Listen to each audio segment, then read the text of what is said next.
ಸಂಡೂರಿನಲ್ಲಿ mini ಕುರುಕ್ಷೇತ್ರದ voting ಯಾವ ರೀತಿ ಇತ್ತು ಅಂತ ನೋಡಿದ್ವಿ. ಈಗ ಶಿಗ್ಗಾವಿಯಲ್ಲಿ ಏನು ನಡೀತಾ ಇದೆ? ಶಿಗ್ಗಾವಿ ಮಾಜಿ ಮುಖ್ಯಮಂತ್ರಿಗಳ ತವರು ಕ್ಷೇತ್ರ, ಮಾಜಿ ಮುಖ್ಯಮಂತ್ರಿಗಳು ಗೆದ್ದಿರುವ ಕ್ಷೇತ್ರ, ಮಾಜಿ ಮುಖ್ಯಮಂತ್ರಿಗಳ ಪುತ್ರ ಈ ಬಾರಿ ಕಣದಲ್ಲಿರುವಂತಹ ಕ್ಷೇತ್ರ. ಶಿಗ್ಗಾವಿ ಬೈ ಇಲೆಕ್ಷನ್ ಅಖಾಡದಲ್ಲೂ ಕೂಡ ಜಿದ್ದು. ಬಿಜೆಪಿಯಿಂದ ಭರತ್ ಬೊಮ್ಮಾಯಿ ಅದೃಷ್ಟ ಪರೀಕ್ಷೆಯಲ್ಲಿದ್ದರೆ ಕಾಂಗ್ರೆಸ್ನಿಂದ ಯಾಸಿರ್ ಖಾನ್ ಪಠಾಣ್. ಇಬ್ಬರ ನಡುವೆ ಯಾರಿಗೆ ಗೆಲುವು ಯಾರಿಗೆ ಸೋಲು, ಯಾರ ಅದೃಷ್ಟ ಇಲ್ಲಿ ಕೈ ಹಿಡಿಯುತ್ತೆ, ಯಾರ ಪರ ಮತದಾರ ಮತ ಚಲಾಯಿಸ್ತಾರೆ ಅನ್ನುವ ಎಲ್ಲ ಕುತೂಹಲಗಳಿಗೆ ಇವತ್ತು ಉತ್ತರ ಸಿಗುತ್ತೆ. ಈಗಾಗಲೇ ಬಿರುಸಿನ ಮತದಾನ ನಡೀತಾ ಇದೆ. ಬೆಳಿಗ್ಗೆಯಿಂದಲೂ 7 ಗಂಟೆಗೆ ಆರಂಭ ಆಗಿರುವ ಮತದಾನ ಈಗಾಗಲೇ ಬಿರುಸನ್ನು ಪಡೆದುಕೊಂಡಿದೆ. ಆಗಲೇ ಹೇಳಿದಾಗೆ ವಾರದ ಮಧ್ಯೆ ಬಂದಿರೋದ್ರಿಂದ ಒಂದಿಷ್ಟು ಜನ ಈಗಾಗಲೇ ಮತ ಚಲಾಯಿಸಿ ತಮ್ಮ ಪ್ರತಿನಿತ್ಯದ ಕಾರ್ಯಕ್ಕೆ ಹೋಗಬೇಕು ಅನ್ನೋ ಕಾರಣಕ್ಕೆ ಮತದಾನವನ್ನು ಮುಗಿಸಿ ಈಗಾಗಲೇ ಹೊರಟಿದ್ದಾರೆ. ಬಟ್ ಅತಿ ಹೆಚ್ಚು ಮತದಾನ ನಡೀತಾ ಇದೆ. ಇಲ್ಲೂ ಕೂಡ ವಯೋವೃದ್ಧರು, ಆಗದೇ ಇರೋರು, ಅಶಕ್ತರು ಕೂಡ ತಮ್ಮ ವೀಲ್ ಚೇರ್ಗಳಲ್ಲಿ ಆಗಮಿಸಿ ಮತ ಪ್ರಕ್ರಿಯೆಯಲ್ಲಿ ಭಾಗವಹಿಸ್ತಾ ಇದ್ದಾರೆ. ಅತಿ ಹೆಚ್ಚಿನ ಸಂಖ್ಯೆಯಲ್ಲಿ ಈವರೆಗೆ ಶಿಗ್ಗಾವಿಯಲ್ಲಿ ಮತದಾನ ಆಗಿದೆ ಅನ್ನುವ ಮಾಹಿತಿ ಲಭ್ಯ ಆಗ್ತಾ ಇದೆ. ಶಿಗ್ಗಾವಿಯ ಬೇರೆ ಬೇರೆ ಮತಗಟ್ಟೆಗಳಲ್ಲಿ ಬೇರೆ ಬೇರೆ ರೀತಿಯಲ್ಲಿ ಮತದಾರರನ್ನು ಸೆಳೆಯುವ ಪ್ರಯತ್ನ ಮತ್ತು ಮತದಾರರಿಗೆ ಬೇಕಾಗುವ ಅನುಕೂಲ ವ್ಯವಸ್ಥೆಗಳನ್ನು ಕೂಡ ಮಾಡಿಕೊಡಲಾಗಿದೆ.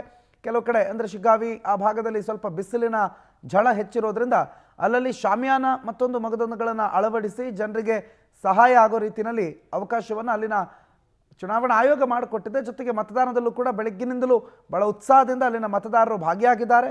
ತಮ್ಮ ನೆಚ್ಚಿನ ಅಭ್ಯರ್ಥಿ ಪರ ಮತ ಚಲಾಯಿಸ್ತಾ ಇದ್ದಾರೆ. ಇಲ್ಲಿ ಯಾರಿಗೆ ಮತದಾರರ ಆಶೀರ್ವಾದ ಬರುತ್ತೆ, ಯಾರು ಈ ಬಾರಿ ಶಿಗ್ಗಾವಿಯ ರಣಕಣದಲ್ಲಿ ಗೆಲುವನ್ನು ಸಾಧಿಸೋದಕ್ಕೆ ಸಾಧ್ಯ ಆಗುತ್ತೆ ಅನ್ನುವ ಎಲ್ಲ ಪ್ರಶ್ನೆಗಳಿಗೆ ಉತ್ತರ ಸಿಗುತ್ತೆ. ಮತದಾನ ಪ್ರಕ್ರಿಯೆಯಲ್ಲಿ ಸರತಿ ಸಾಲಿನಲ್ಲೇ ಬೆಳಗ್ಗಿನಿಂದಲೂ ಮತದಾರರು ನಿಂತಿದ್ದಾರೆ. ಇವತ್ತು ಇಡೀ ದಿನ ಬೆಳಿಗ್ಗೆ 7 ಗಂಟೆಯಿಂದ ಸಂಜೆ 6 ಗಂಟೆವರೆಗೆ ಮತದಾನ ಪ್ರಕ್ರಿಯೆ ನಡೆಯುತ್ತೆ. ಶಿಗ್ಗಾವಿ ಬಹಳ ಪ್ರಮುಖ ಮತ್ತು ಪ್ರತಿಷ್ಠೆಯ ಕ್ಷೇತ್ರ. ಶಿಗ್ಗಾವಿಯಲ್ಲಿ ಸ್ವತಃ ಯಡಿಯೂರಪ್ಪನವರೇ ಆಗಮಿಸಿದ್ರು. ಯಡಿಯೂರಪ್ಪನವರೇ ಶಿಗ್ಗಾವಿಯ ಮತದಾನದ ಅಭ್ಯರ್ಥಿಯ ಪರವಾಗಿ ಚುನಾವಣೆಯಲ್ಲಿ ಬಿಜೆಪಿಯ ಪರವಾಗಿ ಬಂದು ಮತ ಯಾಚಿಸಿದ್ರು. ಇನ್ನು ಶಿಗ್ಗಾವಿಯಲ್ಲಿ ಮೊದಲ ಬಾರಿಗೆ ಹಕ್ಕು ಚಲಾಯಿಸಿದ್ದಾರೆ ಯುವತಿ. ಶಿವಮೊಗ್ಗದಿಂದ ಬಂದು ಮತದಾನ ಮಾಡಿದ್ದಾರೆ ಯುವತಿ ಜಾಹ್ನವಿ. ಶಿವಮೊಗ್ಗದಲ್ಲಿ ಇರೋದು ಇವರು ಫಸ್ಟ್ ವೋಟ್, ಹಾಗಾಗಿ ಶಿಗ್ಗಾವಿಗೆ ಬಂದು ಮತ ಚಲಾಯಿಸಿದ್ದಾರೆ. ತಂದೆ ತಾಯಿ ಜೊತೆಗೆ ಆಗಮಿಸಿ ಯುವತಿ ಮೊದಲ ಬಾರಿಗೆ ವೋಟ್ ಮಾಡಿದ್ದಾರೆ. ಒಂದು ಹಬ್ಬ, ಒಂದು ಖುಷಿ. ಫಸ್ಟ್ ಟೈಮ್ ವೋಟ್ ಮಾಡ್ತಾ ಇದ್ದೀವಿ, ಈ ಪ್ರಜಾಪ್ರಭುತ್ವ ವ್ಯವಸ್ಥೆಯಲ್ಲಿ ನಮ್ಮನ್ನು ನಾವು ತೊಡಗಿಸಿಕೊಂಡಿದ್ದೀವಿ ಅನ್ನುವ ಖುಷಿ. ಮತಗಟ್ಟೆ ಸಂಖ್ಯೆ 99ರಲ್ಲಿ ಮತದಾನ ಆಗಿರೋದು. ಶಿಗ್ಗಾವಿ ಪಟ್ಟಣದ ಮತಗಟ್ಟೆ ಸಂಖ್ಯೆ 99ರಲ್ಲಿ ಮತದಾನ ಆಗಿರೋದು. ಮತದಾನ ಮಾಡೋದ್ರ ಜೊತೆಗೆ ಯುವಕರು ಯಾರು ಮನೇಲಿ ಕೂತ್ಕೋಬೇಡಿ, ಮತದಾನ ಮಾಡಿ ಅನ್ನುವ ಕರೆ ಕೂಡ ಕೊಟ್ಟಿದ್ದಾರೆ. ಪಕ್ಷ ನೋಡಿ ಮತದಾನ ಮಾಡಬೇಡಿ, ವ್ಯಕ್ತಿ ನೋಡಿ, ಅಭಿವೃದ್ಧಿ ನೋಡಿ, ಯಾರಿಗೆ ಮತ ಹಾಕಬೇಕು ಅನ್ನೋದನ್ನು ಯೋಚನೆ ಮಾಡಿ ಮತದಾನ ಮಾಡಿ ಅನ್ನುವ ಕರೆ ಕೊಟ್ಟಿದ್ದಾರೆ. ಯಾರು ಅಭಿವೃದ್ಧಿ ಮಾಡುವಂಥ ವ್ಯಕ್ತಿ ಇದ್ದಾರೆ, ಅಭಿವೃದ್ಧಿ ಮಾಡುವ ಶಕ್ತಿ ಯಾರಿಗಿದೆ ಅವ್ರಿಗೆ ಮತ ಹಾಕಿ ಅಂತ ಯುವಕರಲ್ಲಿ ಜಾಗೃತಿ ಮೂಡಿಸಿದ್ದಾರೆ. ಯುವ ಮತದಾರ ಜಾಹ್ನವಿ ತಮ್ಮ ಮೊದಲ ಮತದಾನದ ಹಕ್ಕನ್ನು ಚಲಾಯಿಸಿದ ನಂತರ ಬಹಳ ಖುಷಿಯಿಂದ ಮಾತಾಡಿದ್ರು. ಮೊದಲ ಬಾರಿಗೆ ಹಕ್ಕು ಚಲಾಯಿಸಿದ್ದಾರೆ. ತಂದೆ ತಾಯಿ ಜೊತೆಗೆ ಬಂದು ಶಿವಮೊಗ್ಗದಲ್ಲಿದ್ದರೂ ಕೂಡ ಮತದಾನಕ್ಕೋಸ್ಕರ ಶಿಗ್ಗಾವಿಗೆ ಬಂದು ಮತದಾನವನ್ನು ಮಾಡಿ ಹೋಗಿದ್ದಾರೆ ಜಾಹ್ನವಿ. ಇವರೇ ಜಾಹ್ನವಿ ಮೊಟ್ಟ ಮೊದಲ ಬಾರಿಗೆ ಮತದಾನ ಮಾಡಿರೋದು, ಅಂದರೆ ಫಸ್ಟ್ ವೋಟ್. ಈ ಬಾರಿ ಮೊಟ್ಟ ಮೊದಲ ಬಾರಿಗೆ ತಮ್ಮ ಹಕ್ಕನ್ನು ಚಲಾವಣೆ ಮಾಡ್ತಿರೋದು. ಎಜುಕೇಷನ್ ನಿಮಿತ್ತ ಶಿವಮೊಗ್ಗದಲ್ಲಿ ಅವರು ಓದ್ತಾ ಇರೋದು. ಆದರೂ ಕೂಡ ಶಿಗ್ಗಾವಿಗೆ ಬಂದು ಮತದಾನ ಮಾಡಿ ತಂದೆ ತಾಯಿ ಜೊತೆಗೆ ಬಂದು ತಮ್ಮ ಹಕ್ಕನ್ನು ಚಲಾಯಿಸೋದ್ರ ಜೊತೆಗೆ ಯುವಕರಿಗೆ ಒಂದು ಸಂದೇಶ ಕೊಟ್ಟು ಹೋಗಿದ್ದಾರೆ. ಜಾಹ್ನವಿ ಮಾತಾಡಿದ್ದಾರೆ, ಕೇಳಿಸ್ಕೊಳ್ಳಿ. ಪೇರೆಂಟ್ಸ್ಗೂ ಸ್ವಲ್ಪ ಕೇಳ್ದೆ ಹೇಗ್ ಹಾಕ್ಬೇಕು ಅಂತ, ಅವರು ಗೈಡೆನ್ಸ್ ಕೊಟ್ರು. ಸೊ ಹಾಕದ್ ಸ್ವಲ್ಪ ಅನ್ಸ್ತು. ತುಂಬಾ ಜನ ಬಂದಿದ್ ನೋಡಿ ಖುಷಿನೂ ಆಯ್ತು. ಜನ ವೋಟ್ ಮಾಡಕ್ ಬಂದಿದ್ದಾರೆ ಅಂತ, ಅದು ಈ ತರ ಹಳ್ಳಿಯಲ್ಲಿ ಬರ್ತಾರಲ್ಲ ಅಂತ. ಸೊ ಖುಷಿ ಆಯ್ತು. ತುಂಬಾ ಜನ ನೆಗ್ಲಿಜೆನ್ಸಿ ಮಾಡ್ತಾರೆ, ಅಂದ್ರೆ ದೂರ ಇರೋರು ಯಾಕೆ ಬಂದ್ ಹಾಕ್ಬೇಕು ಅಂತ. ಸೊ ನಿಮ್ಗೆ ಹಕ್ ಚಲಾಯಿಸಕ್ ಇದೊಂದು ಅವಕಾಶ, ಹಕ್ ಚಲಾಯಿಸಿ ಅಂತ ಕೇಳ್ಕೊಳ್ತೀನಿ. ಎಷ್ಟೇ ದೂರ ಇರ್ಲಿ, ಎಷ್ಟೇ ಹತ್ರ ಇರ್ಲಿ, ಬಂದ್ ಹಾಕ್ಬೇಕು. ನಿಮ್ಗೆ ಅದು ಒಳ್ಳೇದಾಗುತ್ತೆ. ಮುಂದೆ ಏನೇ ಬೇಕಂದ್ರು ಕೇಳಕ್ ನಿಮ್ಗೆ ಒಂದು ಪಾಸಿಟಿವ್ ರೀಸನ್ ಸಿಗುತ್ತೆ. ಸೊ ಬಂದ್ ಹಾಕ್ಬೇಕು ಅಂತ ಕೇಳ್ಕೊತೀನಿ. ಎಲ್ಲ ಯಂಗ್ಸ್ಟರ್ಸ್ ಆಗ್ಲಿ, ವಯಸ್ಸಾದವರಾಗ್ಲಿ, ಎಲ್ಲರೂ ಅಷ್ಟೇ ಬಂದ್ ಹಾಕ್ಬೇಕು. ಫಸ್ಟ್ ಟೈಮ್ ಹಾಕಿದ್ದು ಸ್ವಲ್ಪ ಪೇರೆಂಟ್ಸ್ಗೂ ಸ್ವಲ್ಪ ಕೇಳ್ದೆ ಹೇಗ್ ಹಾಕ್ಬೇಕು ಅಂತ, ಅವರು ಗೈಡೆನ್ಸ್ ಕೊಟ್ರು. ಸೊ ಹಾಕದ್ ಸ್ವಲ್ಪ ಅನ್ಸ್ತು. ತುಂಬಾ ಜನ ಬಂದಿದ್ ನೋಡಿ ಖುಷಿನೂ ಆಯ್ತು. ಜನ ವೋಟ್ ಮಾಡಕ್ ಬಂದಿದ್ದಾರೆ ಅಂತ, ಅದು ಈ ತರ ಹಳ್ಳಿಯಲ್ಲಿ ಬರ್ತಾರಲ್ಲ ಅಂತ. ಸೊ ಖುಷಿ ಆಯ್ತು. ಶಿಗ್ಗಾವಿಯಲ್ಲಿ ಮತ್ತೊಬ್ಬರು ಕೂಡ ಮೊದಲ ಬಾರಿಗೆ ಮತದಾನ ಮಾಡಿರುವಂಥವರ ಜೊತೆಗೆ ನಮ್ಮ ಪ್ರತಿನಿಧಿ ರವಿಕುಮಾರ್ ಉಳ್ಳಾಗಡ್ಡಿ ಮಾತಾಡಿಸಿದ್ದಾರೆ. ಅವರೇನು ಹೇಳ್ತಾರೆ ಕೇಳಿಸ್ಕೊಳ್ಳಿ. ಶಿಗ್ಗಾವಿ ಉಪಚುನಾವಣೆಯಲ್ಲಿ ಈಗಾಗಲೇ ಮತದಾನ ಪ್ರಕ್ರಿಯೆ ಆರಂಭಗೊಂಡಿದ್ದು, ಇನ್ನು ಈ ಒಂದು ಚುನಾವಣೆಯಲ್ಲಿ ಇದೇ ಮೊದಲ ಬಾರಿಗೆ ಸಹನಾ ಎಂಬ ಒಂದು ವಿದ್ಯಾರ್ಥಿನಿ ಹಕ್ಕನ್ನು ಚಲಾಯಿಸಿದ್ದಾರೆ. ಈ ಒಂದು ಹಕ್ಕನ್ನು ಚಲಾಯಿಸಿದಂಥ ಸಹನಾ ಅವರು ನಮ್ಮೊಂದಿಗಿದ್ದಾರೆ. ಈ ಒಂದು ವಿಚಾರ ಕುರಿತಂತೆ ಮಾತನಾಡೋಣ. ಏನಮ್ಮ, ಮೊದಲ ಬಾರಿಗೆ ಮತ ಚಲಾವಣೆ ಮಾಡಿ ಏನು ಅನಿಸುತ್ತೆ? ಸರ್, ಖುಷಿಯಾಗುತ್ತೆ. ಫಸ್ಟ್ ವೋಟ್ ಹಾಕಿರೋದು ಸರ್ ನಾನು. ಸೊ ತುಂಬ ಖುಷಿ ಇದೆ.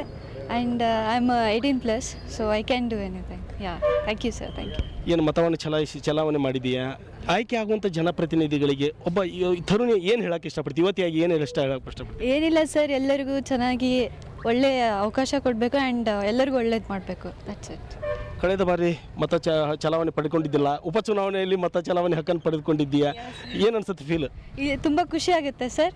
ಆ್ಯಂಡ್ ನಾನು ಯಾರು ಒಳ್ಳೆಯದನ್ನು ಮಾಡ್ತಾರೆ ಅವ್ರನ್ನ ಆಯ್ಕೆ ಮಾಡ್ಬೋದು ಆ್ಯಂಡ್ ವೋಟ್ ಮಾಡ್ಬೋದು. Thank you. ಈಗ ಕೆಲವೊಮ್ಮೆ ಮನೆಯಲ್ಲಿ ಇದ್ಕೊಂಡು ಮತವನ್ನು ಚಲಾವಣೆ ಮಾಡಲು ಹಿಂದೇಟು ಹಾಕ್ತಾ ಇದ್ದಾರೆ, ಮನೆಯಲ್ಲಿ ಬರುವುದೇ ಇಲ್ಲ, ನೀರಸ ಪ್ರಕ್ರಿಯೆ, ಅವ್ರಿಗೆಲ್ಲ ಏನು ಹೇಳಕ್ಕೆ ಇಷ್ಟಪಡ್ತೀವಿ ಒಬ್ಬ ಯುವತಿಯಾಗಿ? ಬರಬೇಕು ಸರ್, ಬಂದು ವೋಟ್ ಮಾಡಬೇಕು. ಯಾರು ಒಳ್ಳೆಯವರು ಅವ್ರು ಆಯ್ಕೆ ಮಾಡಬೇಕು ಆ್ಯಂಡ್ ನಮಗೆ ಉಪಯೋಗ ಆಗೋವಂಥವ್ರನ್ನ ವೋಟ್ ಮಾಡಬೇಕು ಸರ್. ಮನೆಯಲ್ಲಿ ಕೂತ್ರೆ ಏನೂ ಆಗಲ್ಲ ಸರ್. ಸೊ ನಮಗೂ ಮಾಡಬೇಕು ಆ್ಯಂಡ್ ಅವ್ರನ್ನ ತಗೊಂಡು ಬರಬೇಕು ಸರ್. ಇದು ಮೊದಲ ಬಾರಿಗೆ ಮತ ಚಲಾವಣೆ ಮಾಡಿರುವಂಥ ಸಹನಾ ಅವಳ ಮಾತುಗಳು. ಕ್ಯಾಮ್ರಾ ಜರ್ನಲಿಸ್ಟ್ ಮಹೇಶ್ ಜೊತೆ ರವಿಕುಮಾರ್, ಪವರ್ ಟಿವಿ, ಶಿಗ್ಗಾಂವಿ. ಶಿಗ್ಗಾಂವಿಯಿಂದ ರವಿಕುಮಾರ್ ಉಳ್ಳಾಗಡ್ಡಿ ಮತ್ತು ನಮ್ಮ ಪ್ರತಿನಿಧಿ ವೀರೇಶ್ ಇಬ್ಬರು ನೇರ ಸಂಪರ್ಕದಲ್ಲಿ ಜಾಯ್ನ್ ಆಗಿದ್ದಾರೆ. ಮತದಾನ ಪ್ರಕ್ರಿಯೆ ಮತ್ತು ಮತದಾನದ ಪ್ರಮಾಣದ ಬಗ್ಗೆ ಹೆಚ್ಚಿನ ಮಾಹಿತಿಗಳನ್ನು ಕೊಡ್ತಾರೆ. ಮೊದಲಿಗೆ ರವಿಕುಮಾರ್ ಅವ್ರನ್ನ ಮಾತಾಡ್ತೀನಿ. ರವಿಕುಮಾರ್, ಹೇಗಿದೆ, ಎಲ್ಲಿದ್ದೀರಿ ತಾವು? ಮತದಾನದ ಪ್ರಕ್ರಿಯೆ ಯಾವ ರೀತಿ ನಡೀತಾ ಇದೆ? ಎಷ್ಟು ಜನ ಮತ ಹಾಕ್ತಿದ್ದಾರೆ? ವಾತಾವರಣ ಹೇಗಿದೆ ರವಿಕುಮಾರ್? ಸದ್ಯ ಈಗ ನಾನು ಶಿಗ್ಗಾಂವಿನ ಒಂದು ಉಪಚುನಾವಣೆಯ ಮತದಾನ ಬೂತ್ ನಂಬರ್ 1ನ ಮತದಾನ ಕೇಂದ್ರದಲ್ಲಿದ್ದು, ಈಗಾಗಲೇ ಈ ಒಂದು ಮತದಾನದ ಬೂತ್ ನಂಬರ್ 104 ಈ ಒಂದು ಮತದಾನ ಕೇಂದ್ರದಲ್ಲಿ ಸಾಕಷ್ಟು ಪ್ರಮಾಣದಲ್ಲಿ ಮತದಾರರು ಸಹಿತ ಉತ್ಸಾಹದಿಂದ ಆಗಮಿಸಿ ಮತ ಚಲಾವಣೆ ಮಾಡ್ತಿರುವಂತಹ ಚಿತ್ರಣ ಕಂಡು ಬರ್ತಾ ಇದೆ. ಅದರಲ್ಲೂ ವಿಶೇಷವಾಗಿ ಮಹಿಳೆಯರು, ವಯೋವೃದ್ಧರು ಸೇರಿದಂತೆ ಈ ಪುರುಷರು ಸಹಿತ ಈ ಒಂದು ಬೆಳ್ಳಂಬೆಳಿಗ್ಗೆ ಮತಗಟ್ಟೆಗಳತ್ತ ಆಗಮಿಸಿ ಈ ಒಂದು ಮತಗಟ್ಟೆಗಳನ್ನ ಮತದಾನ ಮಾಡುತ್ತಿರುವಂತಹ ಚಿತ್ರಣ ಕಂಡು ಬರ್ತಾ ಇದೆ. ಇನ್ನು ವಿಶೇಷವಾಗಿ ಪ್ರಣತ ಕಳೆದ ಬಾರಿಯ ಹಲವಾರು ಎಡವಟ್ಟುಗಳಿಂದ ಎಚ್ಚೆತ್ತುಕೊಂಡಿರುವಂತಹ ಚುನಾವಣಾ ಆಯೋಗ ಈ ಬಾರಿ ಈ ಒಂದು ಮತ ಚಲಾವಣೆ ಮಾಡಲು ಹೋಗುತ್ತಿರುವಂತಹ ಮತದಾರರನ್ನ ಯಾವುದೇ ಕಾರಣಕ್ಕೂ ಒಳಗಡೆ ಮೊಬೈಲ್ ನಿಷೇಧವನ್ನ ಮಾಡಿದ್ದು, ಕೆಲವೊಂದು ಮತದಾರರು ಚಲಾವಣೆ ಮಾಡಿದ ನಂತರ ಫೋಟೋಗಳನ್ನ ವೈರಲ್ ಮಾಡಿರುವಂತಹ ವಿಚಾರವನ್ನು ಗಂಭೀರವಾಗಿ ತೆಗೆದುಕೊಂಡಿರುವಂತಹ ಚುನಾವಣಾ ಆಯೋಗ ಸದ್ಯ ಈ ಒಂದು ಮತಗಟ್ಟೆಗಳಲ್ಲಿ ಮತದಾನ ಮಾಡಲು ಬರುವಂತಹ ಎಲ್ಲಾ ಮತದಾರರುಗಳಿಂದ ಈ ಮೊಬೈಲ್ ಗಳನ್ನ ಇಸಿದುಕೊಂಡು ಆ ಒಂದು ಮತ ಚಲಾವಣೆ ಮಾಡಿದ ನಂತರ ಆ ಒಂದು ಮತದಾರರಿಗೆ ಮೊಬೈಲ್ ಕೊಡುತ್ತಿರುವಂತಹ ಚಿತ್ರಣ ಕಂಡು ಬರ್ತಾ ಇದೆ. ಹೀಗಾಗಿ ಈ ಒಂದು ಕಳೆದ ಬಾರಿಯ ಚುನಾವಣೆಯಿಂದ ಎಡವಟ್ಟಾಗಿರುವಂತಹ ಒಂದು ಕೆಲವೊಂದಿಷ್ಟು ಇವುಗಳನ್ನ ಸದ್ಯ ಈಗ ಚುನಾವಣಾ ಆಯೋಗ ಸಹಿತ ಗಂಭೀರವಾಗಿ ತೆಗೆದುಕೊಂಡು ಎಲ್ಲಾ ಲೋಪದೋಷಗಳನ್ನ ಸರಿ ಮಾಡಿದೆ.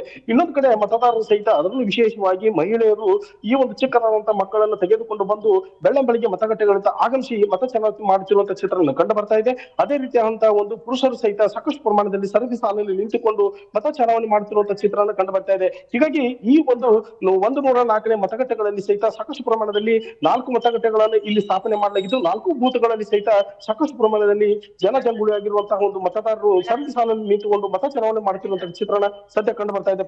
ಇನ್ನು ಭದ್ರತೆ ವಿಚಾರ ಕುರಿತಂತೆ ನೋಡೋದಾದ್ರೆ ಯಾವುದೇ ರೀತಿಯಂತಹ ಅಹಿತಕರ ಘಟನೆ ಸಂಭವಿಸಿದಂತೆ ಮತಗಟ್ಟೆಗಳಲ್ಲಿ ಮತ್ತು ಇನ್ನಿತರ ಶಿಗ್ಗಾಂವಿ ವಿಧಾನಸಭಾ ಕ್ಷೇತ್ರಗಳಲ್ಲಿ ಸಹಿತ ಎಲ್ಲಾ ರೀತಿಯಾದಂತಹ ಸಕಲ ಸಿದ್ಧತೆಗಳನ್ನ ಪೊಲೀಸ್ ಇಲಾಖೆ ಕೈಗೊಂಡಿದ್ದು, ಜಿಲ್ಲಾಡಳಿತ ಸಹಿತ ಮತದಾರರಿಗೆ ಬರುವಂತಹ ಎಲ್ಲಾ ರೀತಿಯಾದಂತಹ ವ್ಯವಸ್ಥೆ, ವಯೋವೃದ್ಧರಿಗೆ ಆಗಿರ್ಬೋದು, ವೀಲ್ ಚೇರ್ ಆಗಿರ್ಬೋದು ಮತ್ತು ಇನ್ನಿತರಂತಹ ಎಲ್ಲಾ ಸೌಲಭ್ಯಗಳನ್ನ ಈ ಒಂದು ಮತಗಟ್ಟೆಗಳಲ್ಲಿ ಕಲ್ಪಿಸಿದ್ದು ಕಂಡು ಬರ್ತಾ ಇದೆ. ಪ್ರಣಾಥ್, ಓಕೆ, ರೈಟ್, ಮಾತಾಡಿಸ್ತೀನಿ ನಿಮ್ಮನ್ನ. ರವಿಕುಮಾರ್, ವೀರೇಶ್ ಇದ್ದಾರೆ ನೇರ ಸಂಪರ್ಕದಲ್ಲಿ. ವೀರೇಶ್, ತಾವ್ಯಾವ ಮತಗಟ್ಟೆಯಲ್ಲಿದ್ದೀರಿ? ಅಲ್ಲಿನ ಮತದಾನ ಪ್ರಕ್ರಿಯೆ ಎಷ್ಟು ಬಿರುಸನ್ನು ಪಡೆದುಕೊಂಡಿದೆ? ಹೇಗಿದೆ ಅಲ್ಲಿನ ವಾತಾವರಣ?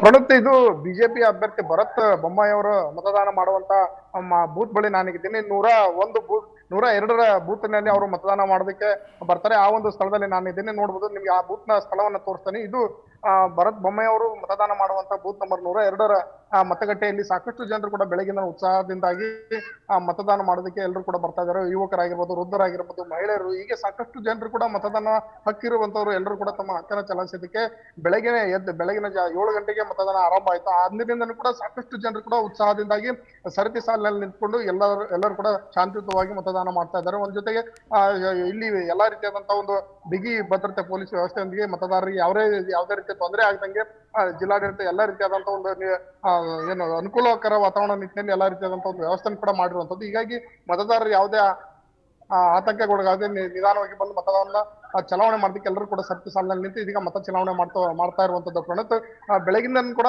ಸಾಕಷ್ಟು ಬಿರುಸಿನಿಂದ ಮತದಾರರು ಬಂದು ಮತವನ್ನ ಹಾಕೋದಕ್ಕೆ ಬರ್ತಾ ಇದ್ದಾರೆ. ಎಲ್ರಿಗೂ ಕೂಡ ಒಂದು ಸಾಕಷ್ಟು ಸಮಯ ಇರೋದ್ರಿಂದಾಗಿ ಬೆಳಗಿನ ಜಾವನೇ ಎದ್ದು ಸಾಕಷ್ಟು ಜನರು ಕೂಡ ಮತದಾನ ಮಾಡೋದಕ್ಕೆ ಈಗಾಗಲೇ ಮುಂದ್ ಬಂದಿರುವಂತದ್ದು. ಒಟ್ಟಿನಲ್ಲಿ ಇವತ್ತಿನ ಈ ಉಪಚುನಾವಣೆ ಸಾಕಷ್ಟು ರಂಗನ ಪಡ್ಕೊಂಡಿತ್ತು. ಅದರಲ್ಲೂ ಕೂಡ ಶಿಗ್ಗಾಂವಿ ಉಪಚುನಾವಣೆ ಬಹಳ ಪ್ರತಿಷ್ಠೆ ಕಣ ಆಗಿತ್ತು. ಆ ಕಣದ ಇದೀಗ 8 ಅಭ್ಯರ್ಥಿಗಳು ಏನ್ ಕಣದಲ್ಲಿದ್ದಾರೆ, ಆ ಕಣದ 8 ಅಭ್ಯರ್ಥಿಗಳಿರ್ತಕ್ಕಂಥ ಅಭ್ಯರ್ಥಿಗಳಿದ್ದಾರೆ. ಅವರ ಭವಿಷ್ಯವನ್ನ ಇದೀಗ ಮತದಾರ ಪ್ರಭುಗಳು ಬರಲಿದ್ದಾರೆ.